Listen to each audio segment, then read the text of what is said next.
Olá, gestores escolares.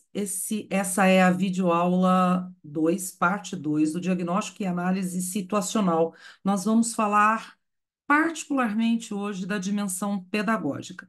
Meu nome é Lilian Rodrigues de Oliveira Rosa e eu sou da Cocriare do Instituto Paulista de Cidades Criativas e Identidades Culturais e coordeno a formação Projeto Político Pedagógico Vivo, PPP Vivo. Sejam bem-vindos. Então, vamos lá ver como nós podemos fazer o diagnóstico da dimensão pedagógica do PPP. Quando nós pensamos em diagnóstico, vale lembrar que são três grandes dimensões que precisamos diagnosticar para ter os dados para subsidiar a revisão do projeto político pedagógico. A dimensão pedagógica, a dimensão administrativa financeira e a dimensão político-institucional. Aqui nós vamos falar especificamente da dimensão pedagógica. Vamos dividir a nossa fala de hoje em indicadores de aprendizagem, indicadores de fluxo e de aproveitamento, e os demais pontos, indicadores de equidade, projetos, avaliação e os parâmetros de indicadores de qualidade da educação infantil, nós trataremos em outros vídeos para que não fique muito pesado para vocês. Então, hoje nós vamos focar nos indicadores de aprendizagem e nos indicadores de aproveitamento, de rendimento e fluxo, tá bom? Então, vamos lá. O que são indicadores da dimensão pedagógica de aprendizagem? Gente, nós usamos e vemos indicadores o tempo inteiro na nossa vida cotidiana. Quando nós paramos num sinal, num semáforo, por exemplo, aquele vermelho, o amarelo e o verde são indicadores. Indicadores do quê? Se eu tenho que parar, indicam se eu tenho que parar, indicam se eu tenho que prestar atenção ou indicam se eu posso avançar. Aqui, o painel do nosso carro ele é cheio de indicadores. Indicador de combustível, volume de combustível, indicador de velocidade, indicador de temperatura, né? Então, nós estamos acostumados a trabalhar com indicadores a vida toda. E os indicadores na educação?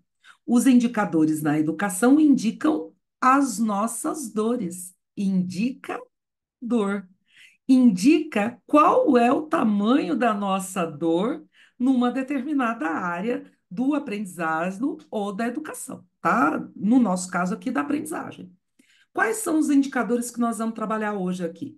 Indicador de desenvolvimento da educação básica, que é o IDEB, o Sistema de Avaliação de Educação Básica, que é o SAEB, que faz o aferimento da proficiência, as taxas de rendimento escolar, as avaliações e monitoramentos de desempenho e a frequência escolar. Vamos começar pelo IDEB, tá? O IDEB é um indicador que monitora o princípio, a base da educação de qualidade no Brasil. Qual é a definição de educação de qualidade no Brasil? A aprendizagem na idade certa. Agora, com essas mudanças que vêm acontecendo, na discussão bastante aprofundada que a CONAI vem realizando, particularmente no ano de 2023 e 2024, nós estamos falando já de educação de qualidade social. Quer dizer, precisa ter aprendizagem na idade certa, mas tem que ser equitativa, com respeito à diversidade e inclusiva.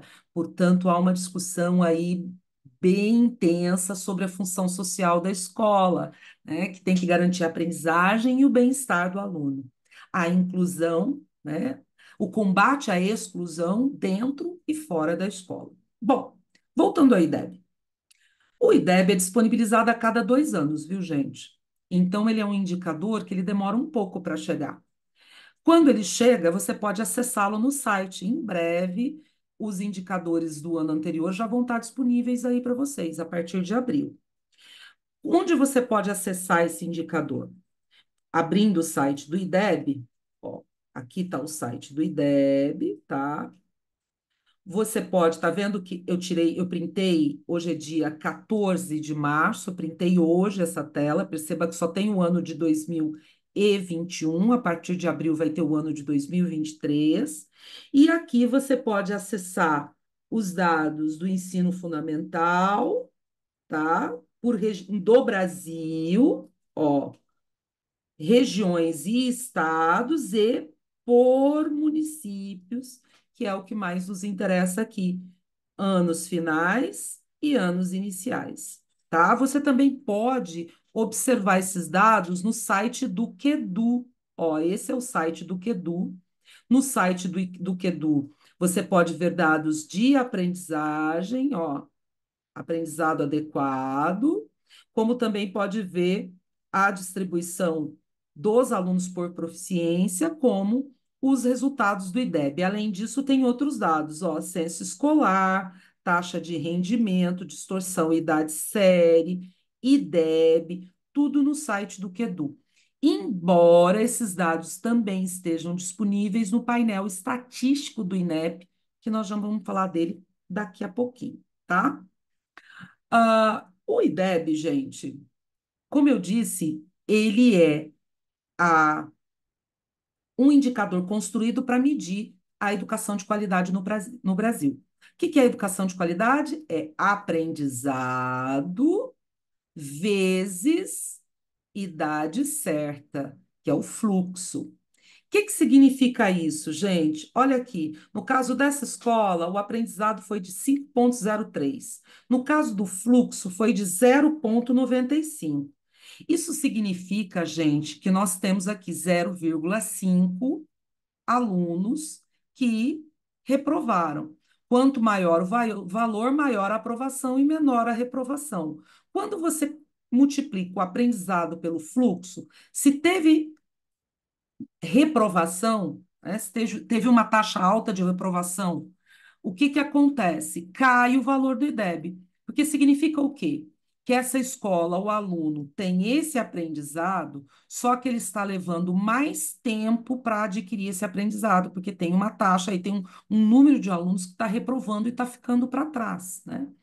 Como é que você pode ler? Não adianta perguntar para o IDEB o que ele não pode responder, viu, gente? Então, tem algumas coisas que você pode fazer com o IDEB. Uma delas, primeira delas, levante o IDEB de todos os anos de sua escola e compare se ele está em tendência de alta ou em tendência de queda, para que o diretor escolar possa fazer uma intervenção. Compare o IDEB da sua escola com o IDEB de outras localidades, por exemplo, compara com as metas nacionais, compara a meta, o teu IDEB com a meta da tua escola. Você alcançou a tua meta ou não alcançou a tua meta?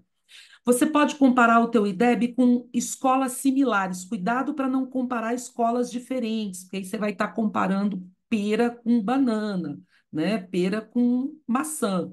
Sempre compare o seu IDEB com escolas com o mesmo nível de complexidade, com escolas que tenham o mesmo nível socioeconômico, porque isso interfere na leitura do IDEB. Próximo ponto, desagregue o IDEB. O que é isso? Abra a planilha do INEP e aí lá nas orientações, no e-book, diagnóstico e análise situacional, uso de evidências na revisão do PPP, nós damos o passo a passo para vocês e os links de como você acessar as planilhas do IDEB. Olha para o IDEB, olha os resultados da proficiência por turma, olha as taxas de aprovação por turma. Então, não fica vendo o IDEB só da sua. O IDEB é da tua escola, mas o desagregado, como é que estão as taxas de aprovação, como é que estão as taxas de reprovação. Tudo isso é informação para você realizar ações corretivas. É importante também comparar anos iniciais e e anos finais, as metas alcançadas ou não. Saber como o aluno está entrando na sua escola e como o aluno está saindo.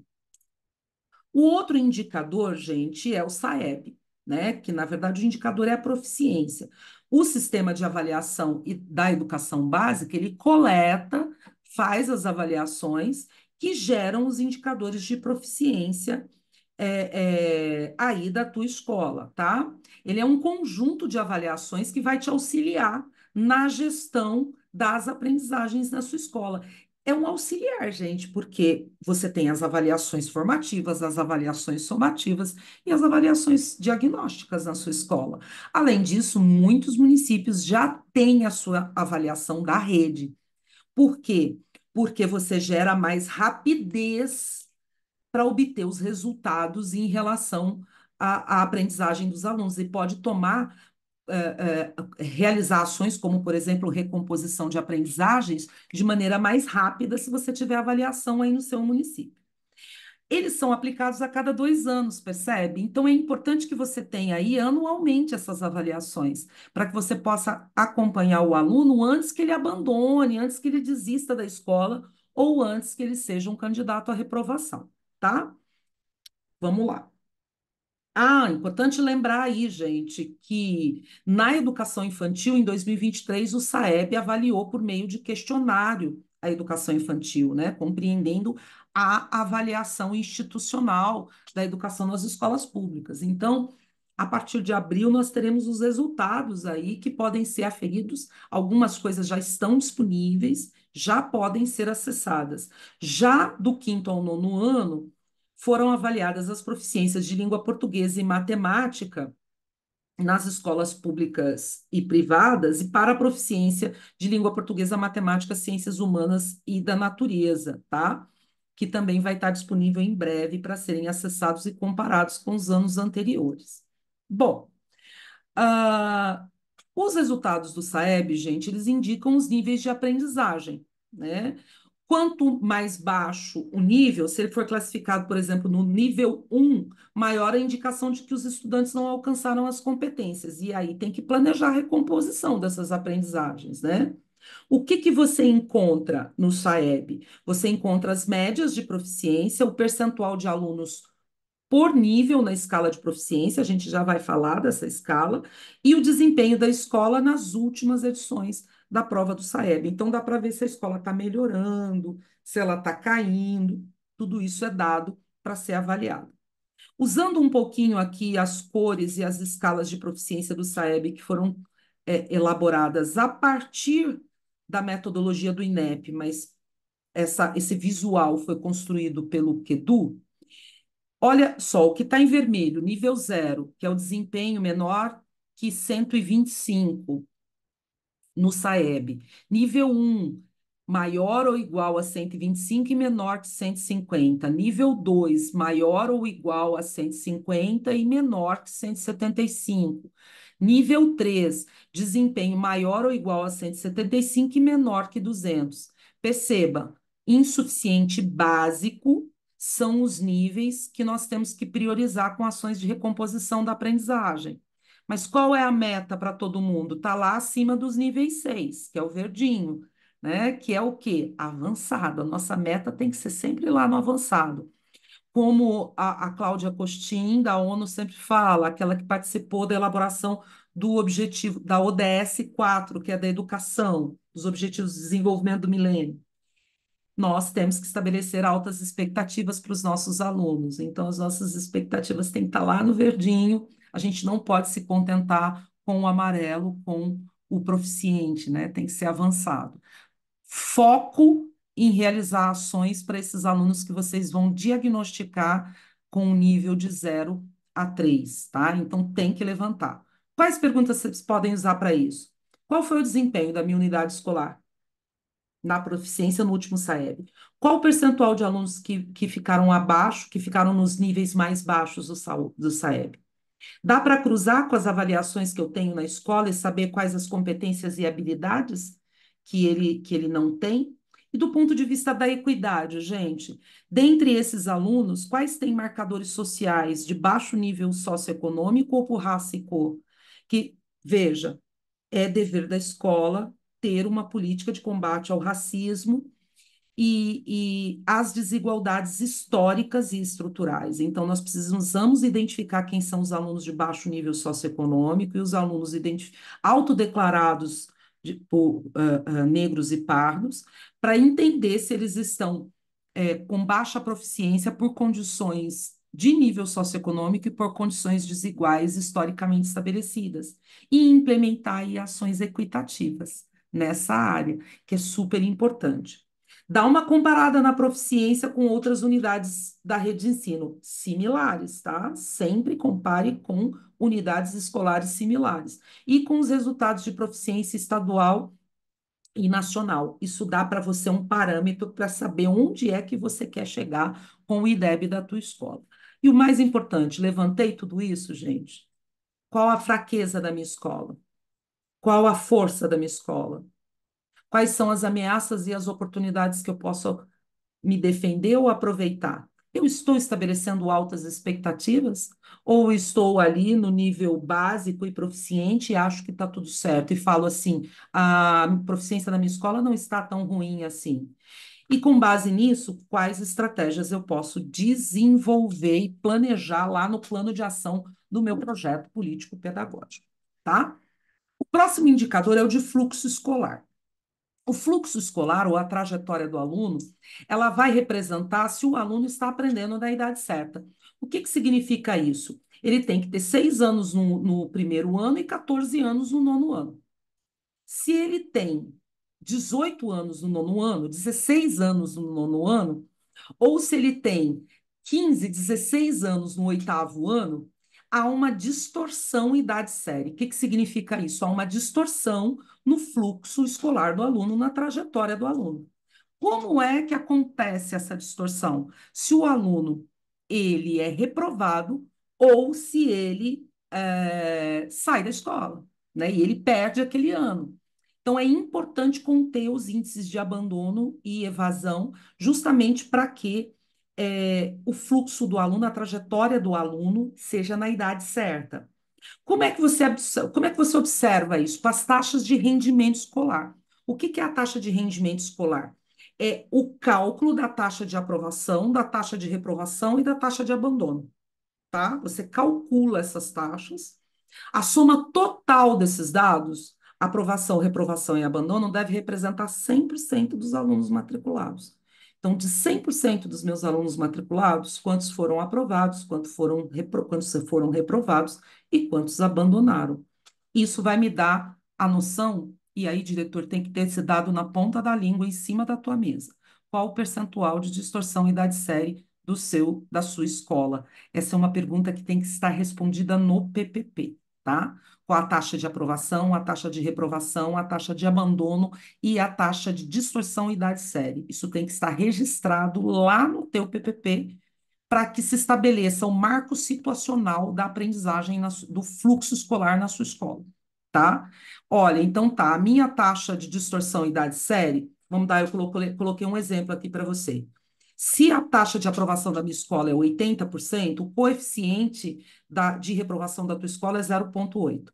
Portanto, do ponto de vista do fluxo, gente, escolar, os seus alunos estão gastando 1 ano e 1/4, 1,25 mais ou menos, para fazer a cada série. Deveria gastar 1 ano, está gastando 1,25, tá? Então, esta é a sua taxa de distorção idade-série. Isso tem que estar na tua mesa, diretor, e precisa estar no PPP. Dessa forma, você estabelece o teu marco situacional. Olha, minha taxa de aprovação é 80%, de reprovação é 20%. Minha meta para os próximos 3 anos, reduzir a taxa de reprovação de 20% para 5%, por exemplo, dependendo aí da tua capacidade e sua gestão de recursos de fazer isso. A minha taxa de distorção idade-série é 1,25. Quero reduzir para 0,5. Ou eu quero zerar a distorção idade-série. Então, é assim que a gente estabelece as nossas metas. O marco situacional é onde eu estou. O meu marco operacional, que é o meu plano de ação, projeta para onde eu quero ir, que são as minhas metas, ok? Vamos lá, então. Outro indicador importante é aquele que vem das avaliações aí da tua escola, que são as notas, né? As notas, os conceitos, enfim, que também avaliam a proficiência dos alunos, só que internamente. A avaliação, gente, ela pode ser formativa, que é a ideal, né, que é aquela que analisa a possibilidade, o alcance educacional ao longo do ano letivo e da trajetória do aluno. Então, ela não fica concentrada ali só numa única avaliação, ela vai ao longo de toda a aprendizagem. A avaliação diagnóstica, que é aquela que você realiza toda vez que você quer medir qual é o nível de aprendizagem do aluno, quais são as competências e habilidades.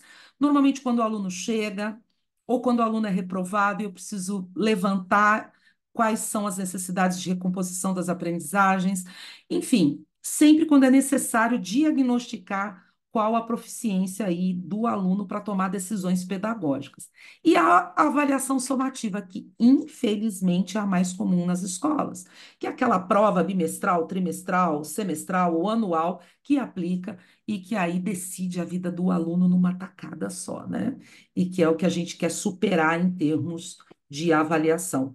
Olha para o formato de avaliação da escola. Que tipo de avaliação você tem feito mais aí na tua escola?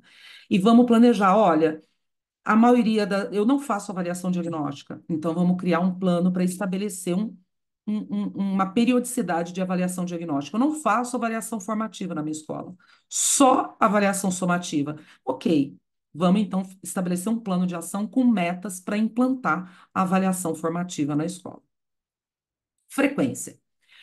Primeira pergunta sobre frequência. A sua escola aí tem controle de frequência dos alunos?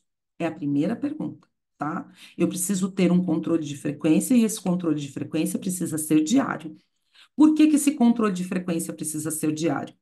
Porque se eu não tenho controle de frequência diário, eu não sei se nós temos alunos infrequentes. Se eu não sei se eu tenho alunos infrequentes, como é que eu posso combater ou desenvolver ações contra o abandono e a evasão escolar? E muito mais ainda, como eu posso saber quantas aulas o aluno perdeu e, portanto, quantas competências ele deixou, ou competências ou conhecimentos ele deixou de desenvolver, né? Então, a falta, ela tem um impacto muito alto na aprendizagem do aluno. Então, a primeira coisa que você vai diagnosticar na sua escola, você tem controle de presença? Você tem controle de frequência? Se não tem, precisa implantar, mesmo que seja uma planilha simples, tá? É o primeiro passo aí. Segundo passo, essa frequência, os professores estão sendo informados, formados e treinados para realizar essa frequência adequadamente? É o próximo ponto que tem que ser avaliado. E o terceiro ponto, ele registra a frequência. Com que rapidez o resultado desse controle de frequência chega no departamento responsável pela buscativa? Por quê? Os dados indicam que se ultrapassar um mês para ir atrás do aluno que está faltando, a chance dele abandonar é imensa. Não pode. E a maioria a gente tem visto que é depois de 3 meses que vai chegar no coordenador pedagógico, no diretor escolar, para ele tomar alguma iniciativa de busca ativa. O diagnóstico nos dá condição de corrigir essa rota antes que o aluno saia da escola e afete o que, gente? O fluxo escolar e a aprendizagem do aluno por consequência, tá? Resumindo, gente, em resumo, né? Que é importante aí nessa dimensão pedagógica? O levantamento e análise de dados referentes à aprendizagem e ao rendimento escolar, como a proficiência, taxas de aprovação e reprovação e abandono, notas e frequências. Vamos ter que fazer tudo isso, mas fiquem tranquilos. No e-book 2, Diagnóstico e Análise Situacional, Uso de Evidências na Revisão do PPP, a gente coloca o passo a passo para fazer isso. Além disso, os facilitadores da formação PPP Vivo elaboraram os roteiros de levantamento desses dados.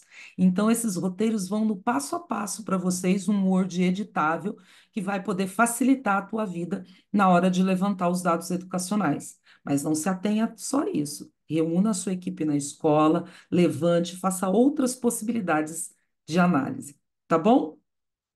Muito bem, então, eu estou aqui convidando vocês para saber mais. Aí no topo da tela é o painel estatístico do INEP.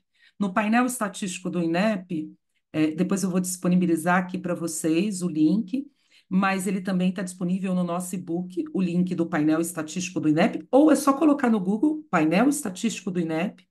Nele você vai ter dados aqui, ó, nesse ícone do censo escolar, nesse outro ícone aqui sobre os professores, dados, por exemplo, como indicador de esforço docente ou de regularidade docente, dos quais nós vamos falar num outro vídeo, numa outra videoaula. Aqui, dados de aprendizagem. Então, olhe que você vai poder ter uma série de dados que vão te ajudar a entender melhor a tua escola, se o teu censo escolar foi preenchido adequadamente. Se não foi, diretor, primeiro passo, treinar aí quem preenche o censo para que os dados venham certinhos no próximo ano. Aqui são os dados de infraestrutura. Olha só, esse gráfico aranha mostra como estão os dados de infraestrutura básica, né, de estruturas tipicamente escolares no Brasil. E aí vale a pena abrir, você pode selecionar, pode fazer a seleção, ele permite que você selecione, olha aqui que legal, por região, por município, ó, por rede de ensino e por etapa de ensino.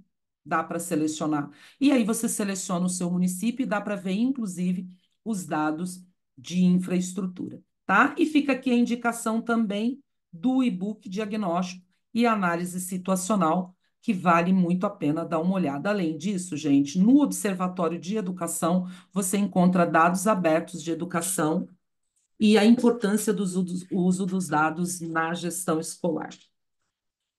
Muito obrigada por estar conosco aqui nessa videoaula sobre o diagnóstico da dimensão pedagógica e a gente se vê na videoaula 3, tratando de mais uma dimensão do diagnóstico para a revisão do PPP.